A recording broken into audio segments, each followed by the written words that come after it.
Well, first off, I wasn't scared. Never entered my head to be scared. But we knew this is a death squadron. Everybody was satisfied we were going to lose planes.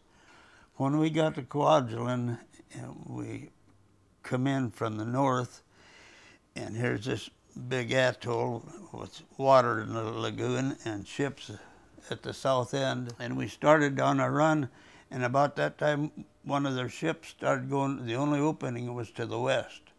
And I don't know if it was a cruiser or what it was, but one of their ships started toward that opening. And we went on down there, and I sat there. There was no fighter planes. That's another thing. All the time before the war, when we'd practice a torpedo run, we had fighters overhead, and the scout squadron plane would fly down between us and the target and lay down a big smoke screen. And we'd pop out of the smoke and make our run and pop back into the smoke. Well, here we are this day. All the other planes are off on other attacks, so we got no fighter cover, we got no smoke, beautiful daylight. And we started down the run, and like I said, I just knew someone was going to blow up from anti-aircraft fire, and I'm sitting there watching for fighter planes and watching our planes, because I was going to see this thing when it changed from an airplane to a big puff of smoke. And I never saw any aircraft fire behind it all. We were supposed to be at a maximum speed, as I recall, about 90 knots, and a maximum altitude of 80 or 90 feet. I don't remember, but somewhere in that area. And we were to launch the torpedo at 500 yards from the ship.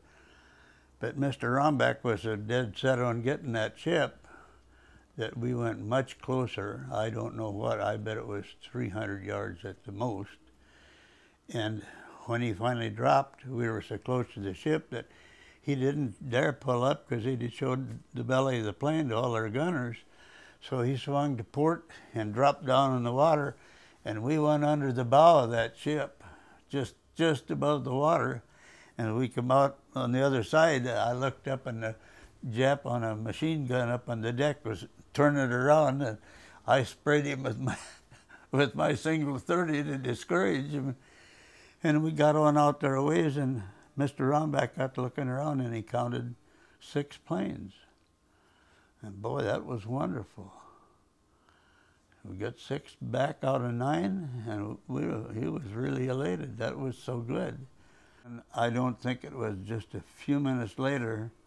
I think his name was Riley, was leading the last section, checked in over Point Baker with the other 3, so we got all 9 back out of 9 that day, and that was really a surprise because of the fact that we had to fly so low and so slow, you know, to drop the torpedoes.